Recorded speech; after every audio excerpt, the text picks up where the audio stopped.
Bike சாகசம் செய்வோரை criminal போல் நடத்தாதீர்கள் என்று சென்னை உயர்நீதிமன்றம் ஆலோசனை வழங்கியிருக்கிறது. தொடர்பான விரிவான விவரங்களை செய்தியாளர் சுரேஷ் வழங்க கேட்போம். சுரேஷ், வணக்கம். எந்த வழக்கின் விசாரணையின் போது நீதிபதிகள் இந்த ஆலோசனையை வழங்கியிருக்கிறார்கள்? விரிவான விவரங்களை பதிவு சுரேஷ்.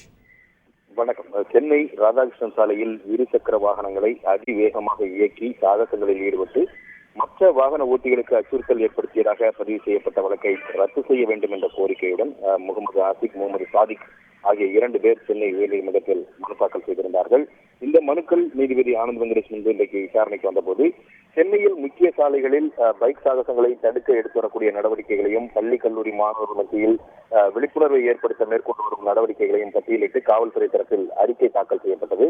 இதை ஏற்றுக்கொண்ட நீதிபதி பைக் ரேஸ், பொறுப்பற்ற முறையில் எரிசக்கர வாகனங்களை ஓட்டுவது போன்ற செயல்களில் ஈடுபடக்கூடிய இளைஞர்களை கிரிமினல்களாக முத்திரை குத்துவதை விடுத்து பைக் சாகசங்களால் ஏற்படக்கூடிய பின்விளைவுகள் குறித்து அவர்களை புரிந்து கொள்ள செய்ய வேண்டும் என்று அறிவுறுத்தியிருக்கிறார்.